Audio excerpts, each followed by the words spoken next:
तो बच्चों, आज के इस वीडियो में हम बात करेंगे क्लास सेवेंथ का first chapter nutrition in plants.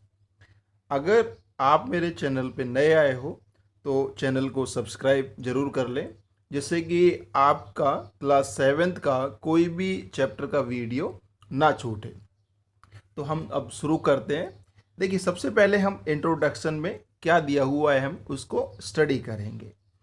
Plant nutrition is the study of chemical elements and compounds that are necessary for plant growth। यानी कि जो प्लांट न्यूट्रिशन है, इसके अंदर हम केमिकल एलिमेंट और कंपाउंड्स के बारे में स्टडी करेंगे जो प्लांट ग्रोथ के लिए, यानी कि प्लांट के बढ़ने के लिए, यानी कि उसकी ग्रोथ होने के लिए जो नेसेसरी है, and also of their external supply and internal metabolism.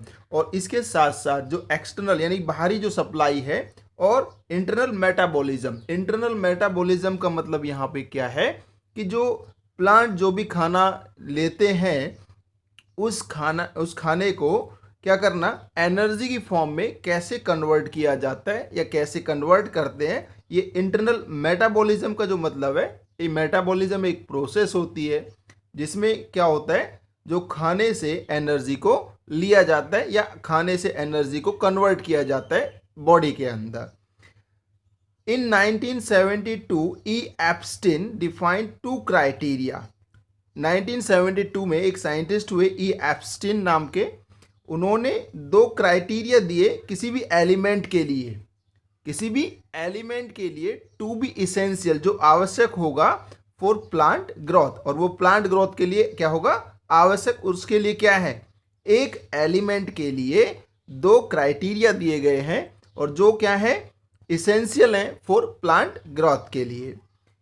In its absence the plant is unable to complete a normal life cycle. यानी कि अगर वो एलिमेंट नहीं होगा तो प्लांट अपनी जो उसकी नॉर्मल लाइफ साइकिल है उसको कंप्लीट नहीं कर पाएगा। कौन नहीं होगा, एलिमेंट। ये क्राइटेरिया है कि अगर ये एलिमेंट नहीं होगा, ये ई एप्स्टिन नाम के साइंटिस्ट ने दिया है, अपने दो क्राइटेरिया दिए हैं उन्होंने। तो उन्होंने कहा कि अगर जो एलिमेंट जो भी प्लांट ग्रोथ के लिए इसेंशियल है, आवश्यक है, अगर वो नहीं होगा तो जो नॉर्मल लाइफ साइकिल है प्लांट की वो कंप्लीट नहीं हो पाएंगी।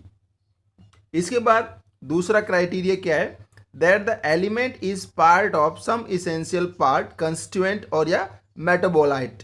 यानी कि जो एलिमेंट है वो एक पार्ट है सम इसेंशियल प्लांट कंस्टिट्यूएंट का। मेटाबोलाइट ये एक, देखिए, एक एलिमेंट हम यहाँ पे कह सकते हैं जो प्रोसेस होती है, उस मेटाबॉलिज्म जो प्रोसेस होती है उस प्रोसेस के दौरान जो फूड से जो कन्वर्जन होता है एनर्जी की फॉर्म में, यानी किस में कन्वर्ट हो रहा है, तो वो जो कन्वर्ट होता है ये मेटाबोलाइट कहलाता है हमारा। This is in accordance with Biggs law of minimum.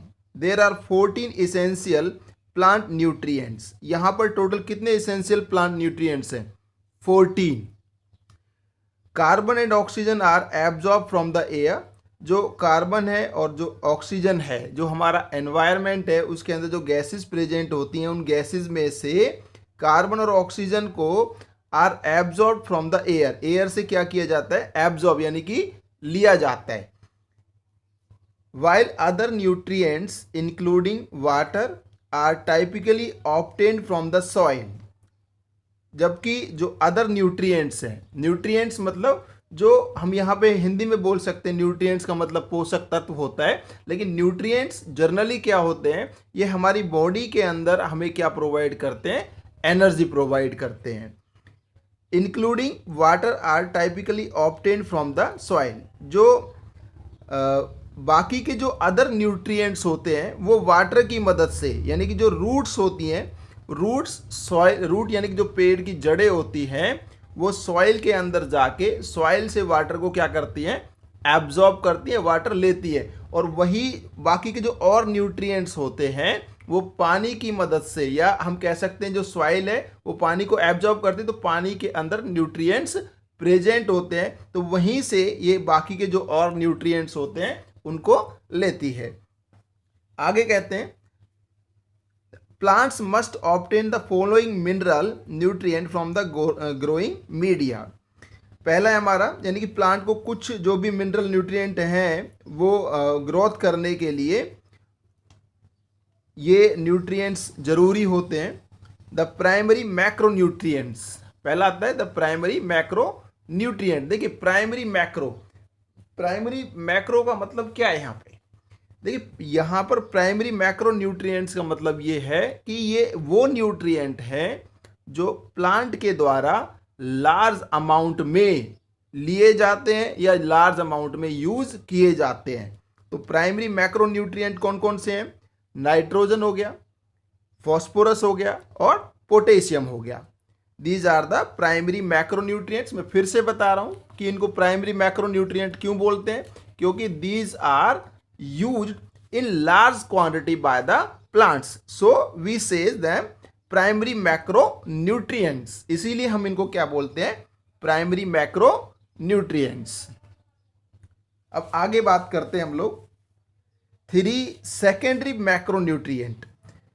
ये 3 सेकेंडरी मैक्रोन्यूट्रिएंट हैं, ये भी लार्ज क्वांटिटी के अंदर यूज किए जाते हैं। Calcium, sulphur and magnesium. हमें ध्यान रखना है, पूछा जा सकता है हमसे कि what are the primary macronutrients, name them. तो नाइट्रोजन, फास्फोरस और potassium, these are the primary macronutrient. And 3 secondary macronutrient कौन कौन से होंगे? Calcium, sulphur and magnesium. These देखिए कैल्शियम, सल्फर, मैग्नीशियम, ये जो नाइट्रोजन है, फास्फोरस है, पोटेशियम है, ये न्यूट्रिएंट हैं जो प्लांट की ग्रोथ के लिए आवश्यक होते हैं। अब हम बात करेंगे the micro nutrients trace minerals, यानी कि जो माइक्रो न्यूट्रिएंट, यानी कि जो ऐसे न्यूट्रिएंट जो स्मॉल क्वांटिटी के अंदर प्लांट के द्वारा अपनी ग्रोथ में यूज किए जाते हैं। क्लोरीन हो गया, बोरोन हो गया, मैग्नीज हो गया, आयरन हो गया, जिंक, कॉपर, मोलिब्डेनम, निकल, ये वो एलिमेंट हैं जो प्लांट के द्वारा बहुत ही कम मात्रा के अंदर, या हम कह सकते हैं बहुत कम क्वांटिटी के अंदर यूज किए जाते हैं, इसीलिए इनको हम लोग बोलते हैं माइक्रो न्यूट्रिएंट। आगे देखते हैं हम लोग all living organisms need energy to perform basic activities of life. जितनी भी लाइविंग ऑर्गेनिजम्स हैं भाई, जितने भी लाइविंग ऑर्गेनिजम्स हैं जिनको भी तो सभी को अपनी जो भी डेली एक्टिविटी है पूरी करने के लिए क्या चाहिए होती है? एनर्जी चाहिए होती है। भाई हम खाना खाते हैं तो खाना खाने से ही क्या होता है? हमारी जो डेली लाइफ जो प्रोसेस है वो कंप्लीट होती है। अगर हम खाना नहीं खाएंगे, कुछ दिन लंबे टाइम तक खाना नहीं खाएंगे, पानी नहीं पिएंगे, तो उससे क्या होगा? एक दिन हमारी डेथ हो जाएगी। तो इसीलिए खाना हम इसलिए खाते हैं क्योंकि उससे खाने से हमें एनर्जी मिलती है। तो हमें ये ध्यान रखना है कि जितनी भी लाइविंग ऑर्गेनिजम्स हैं उनको एनर्जी की ज़रूरत होती है। किसके लिए? जो भी उनकी बेसिक एक्टिविटीज़ हैं लाइफ की, उनको पूरा करने के लिए। Plants are also living organisms. Plants भी क्या है भाई? लाइविंग ऑर्गेनिजम्स है, क्योंकि प्लांट्स, देखो plants are the living organism, क्योंकि प्लांट्स ग्रोथ करते हैं। हम पहले बीज बोते हैं, बीज बोने के बाद प्लांट बड़ा होता है और बड़ा होता है, तो धीरे धीरे ये प्लांट में क्या हो रही है? ग्रोथ हो रही है। प्लांट्स क्या करते हैं? रेस्पायरेशन, यानी कि सांस भी लेते हैं, हम सांस लेते हैं, प्लांट भी लेते हैं। प्लांट अपना खाना भी बनाते हैं, हम खाना खाते हैं, प्लांट भी खाना खाते हैं। लेकिन हमने प्लांट को कभी खाना खाते देखा नहीं, लेकिन प्लांट्स खाना अपना बनाते हैं। ये हम आगे इस चीज़ के बारे में स्टडी करेंगे कि प्लांट्स अपना खाना कैसे बनाते हैं।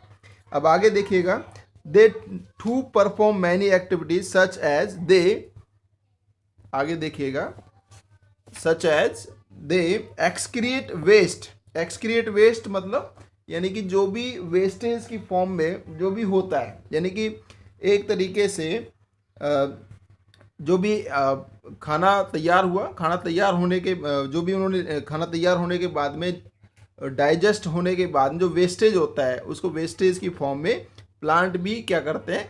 बाहर फेंकते हैं, निकालते हैं उसको। रिप्रोड्यूस, देखिए हम एक सीड ले लें किसी प्लांट का, तो उसको अगर कहीं पे हम लोग बो देते हैं बीज को, तो क्या होगा, एक प्लांट तैयार हो जाता है। तो ये एक रिप्रोडक्शन प्रोसेस है, यानी कि एक प्लांट से जो भी हमारे पास प्लांट है, प्लांट के बीज से दूसरे प्लांट का तैयार हो जाना। तो ये रिप्रोडक्शन, यानी कि प्लांट जो है वो रिप्रोडक्शन भी करते हैं। मूव, प्लांट्स में ग्रोथ होती है तो प्लांट्स भाई मूव भी करते हैं। Respond to stimuli and grow ETC. Respond to stimuli, देखो स्टिमुली का मतलब क्या है यहाँ पे। देखिए स्टिमुली का मतलब यहाँ पे ये है कि जो प्लांट्स होते हैं, जो एक तरीके से प्लांट्स जो हमारे होते हैं वो जैसे सनलाइट है, तो सनलाइट सन की तरफ क्या होते हैं, अट्रैक्ट होते हैं, यानी कि एक तरीके से हम ये कह सकते हैं यहाँ पे कि वो उसकी तरफ आकर्षित होते हैं। हम देखते हैं कि प्लांट्स जैसे दूसरा, प्लांट्स की जो जड़ें होती हैं वो नीचे की तरफ ही क्यों जाती है, ऊपर क्यों नहीं जाती। तो ये एक स्टिमुली है, हम कह सकते हैं। सो दे आल्सो नीड एनर्जी, क्योंकि इतनी सारी प्रोसेसेस करते हैं तो इनको भी क्या ज़रूरत है, एनर्जी की ज़रूरत होती है। Like us they also obtain their energy from food, जैसे हमें एनर्जी जो मिलती है वो खाने से ही मिलती है, तो उसी तरह से जो प्लांट्स होते हैं उनको भी एनर्जी कहाँ से मिलती है, खाने से ही मिलती है। Have you seen any plant eating food, क्या तुमने कभी, हमने तो कभी नहीं देखा, लेकिन ये रियलिटी है, हकीकत है कि प्लांट जो होते हैं वो अपना खाना बनाते हैं। Then how do they obtain their energy, इन सब चीज़ों के बारे में कि वो खाना जो है वो कैसे खाते हैं या कैसे वो उससे एनर्जी लेते हैं, इसके बारे में हम आगे जो टॉपिक आएंगे हमारे उन पे क्या करेंगे, डिस्कस करेंगे। Come let us learn how plants get their food और न्यूट्रिशन। अब हम न्यूट्रिशन के बारे में स्टडी करेंगे। द प्रोसेस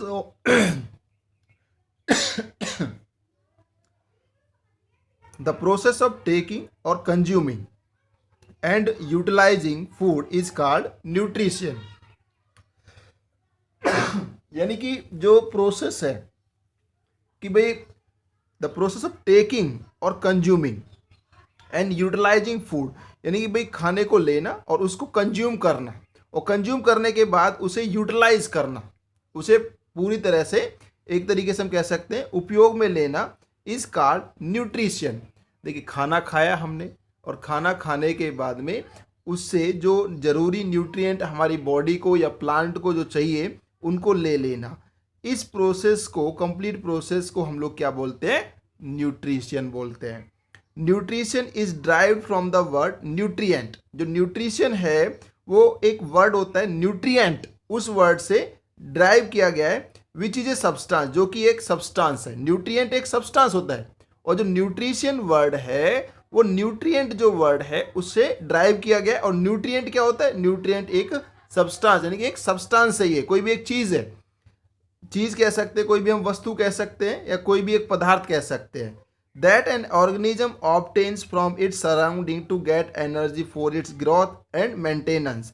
और जो क्या कर रहा है, देखिए न्यूट्रिएंट एक सब्सटेंस है जो एक ऑर्गेनिज्म लेता है अपने सराउंडिंग से, आसपास से, अपने चारों तरफ से, किस लिए, टू गेट इट्स एनर्जी, जो इसकी एनर्जी, न्यूट्रिएंट की एनर्जी को अपनी ग्रोथ और मेंटेनेंस, अपनी जो ग्रोथ हो रही है या फिर जो उसकी मेंटेनेंस है उसमें उसको यूज कर सके, किसका, न्यूट्रिएंट का।